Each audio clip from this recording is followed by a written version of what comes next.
Saya dulu kasih nasihat sama guru saya. Ya. Kamu kalau mau bahagia, atur dirimu untuk tidak mengatur Allah. Ngatur. Kita ini ngatur atasan nggak berani. Iya, Ya? betul. Ngatur orang tua kita nggak berani, ngatur majikan kita nggak berani, ngatur pejabat kita nggak berani. Tapi ngatur Allah berani kita.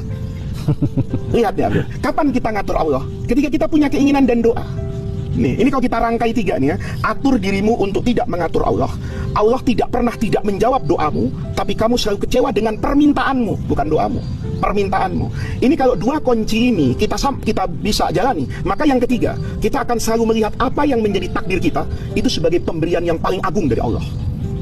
Kita mulai langkah yang pertama. Atur dirimu untuk tidak mengatur Allah.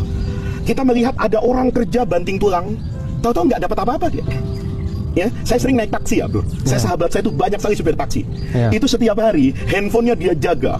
Dia selalu berposisi agar GPS ketika itu di tempat yang ramai. Nggak dapat. Dia sedih begitu maghrib saya naiki. Kenapa Pak? Kok sedih? Waduh Gus, saya belum sampai target. Ada orang yang muter-muter dekat saja di Mega Kuningan tuh muter-muter aja. Sore itu ceria betul. Saya tanya, Bapak kok banyak senyum ini? Alhamdulillah, yang naik tadi itu argonya hanya 15.000. Tapi rata-rata ngasih 30. Ini saya asar, ternyata tanpa saya harus berkeliling kemana-mana, saya sudah mencapai target. Lihat, jangan atur Allah. Saya itu Abdul kadang-kadang berpikir gini loh. Teman-teman saya itu banyak yang jadi politisi. Saya kadang berpikir ya, kayaknya kalau muka saya di close up, ya, ditempel-tempel, itu muka saya lebih market friendly lah, ya. Komeng yang begini aja, itu bisa dapat 2 juta suara lebih. Betul. Kenapa saya tidak bisa? Gitu.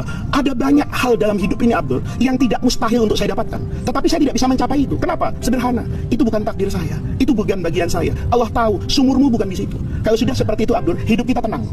Kita jalani ini saja. Syukuri apa yang ada. Iya. Kalau Anda melihat ada orang lain mendapatkan kenikmatan, jangan lihat nikmat yang Allah berikan kepada dia. Jangan-jangan ada banyak hal yang hilang dalam hidupnya. Ada orang punya kamar yang mewah tapi tidak bisa tidur, karena sejatinya kita cuma mampu membeli kasur, tapi kita tidak bisa membeli tidur. Tidur itu bukan hak prerogatif kita, itu karunia dari Allah. Kita kadang-kadang tidurnya, ya, spring bednya bagus, AC-nya bagus, kamar hotelnya mewah, nggak tidur-tidur.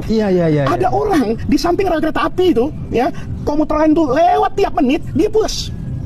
Ada orang yang di kantongnya, Abdur, punya uang miliaran, tidak bisa tertawa. Ada teman kita sudah tidak bayar kos-kosan 5 bulan, istrinya ngomel terus, janda lewat masih bisa dilirik dan tertawa dia.